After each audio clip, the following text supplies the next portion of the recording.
YS Vivekananda Reddy హత్య కేసులో విచారణలో వేగం పెంచింది సిట్. ఈ కేసులో ఇప్పటికే 30 మందిని విచారించింది. అర్ధరాత్రి పులివెందులలో దిద్దెకుంట శేఖర్ రెడ్డిని అరెస్టు చేసింది. డీఎస్పీ కార్యాలయంలో శేఖర్ రెడ్డిని ప్రశ్నిస్తోంది సిట్. వివేక హత్య సమయంలో శేఖర్ రెడ్డి అక్కడే ఉన్నట్లు అనుమానిస్తున్నారు. వివేకాను చంపేందుకు వాడిన వేట కొడవలిని పులివెందుల శివార్లలోని అరటి తోటలో గుర్తించారు పోలీసులు. పరమేశ్వర్ రెడ్డి, గంగిరెడ్డి విచారణలో సిట్ కీలక సమాచారం రాబట్టినట్లు తెలుస్తోంది. వివేక కుటుంబ సభ్యుల పాత్రపైన అన్ని కోణాల్లో విచారణ జరుపుతున్నారు సిట్ అధికారులు. మొత్తం 12 టీంలతో కేసు కొలిక్కి తెచ్చేందుకు సిట్ దర్యాప్తు చేస్తోంది.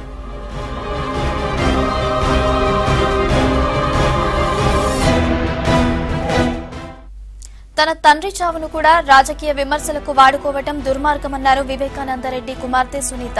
జగన్ సీఎం కావాలని వివేక కష్టపడేవారని చెప్పారామె. వివేక ఎప్పుడూ ప్రజలతోనే ఉండేవారని, ఆయన ప్రజల మనిషిని చెప్పారు. తమ కుటుంబంలో గొడవలున్నాయని, కొందరు అసత్య ఆరోపణలు చేస్తున్నారని విమర్శించారు సునీత.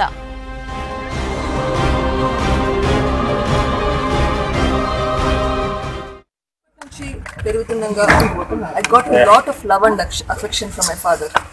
నాన్న నన్ను బాగా ప్రేమ, కాకపోతే ఎప్పుడు ఆయన టైం అంత దొరికేది కాదు. ఎందుకంటే ఆయనకి పులివెందుల్లో ఉండే ప్రజలు, పులివెందుల్లో ఉండే తోటలు, అదే ఆయనకు చాలా చాలా ముఖ్యం.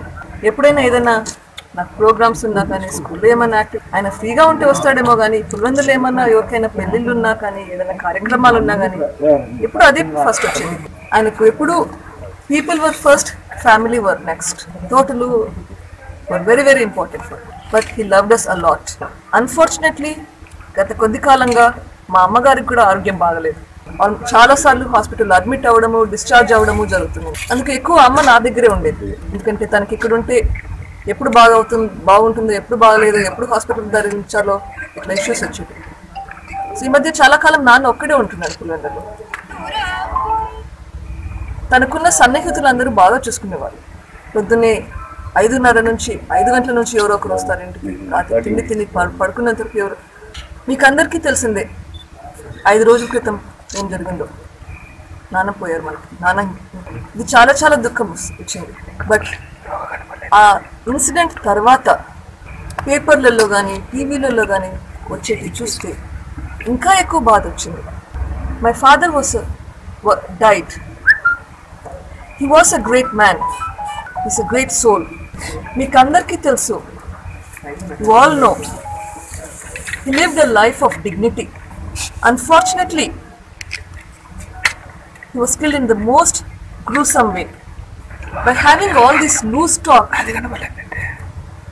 after that, we are not giving him the dignity in death. Veerandaru, I'm sure, మీరు ఎవరైనా, whoever you are, irrespective, I'm sure you all like him and respect him. He's such a good man. I don't know if there's anybody who does not like him. By talking like this, aren't we all insulting him?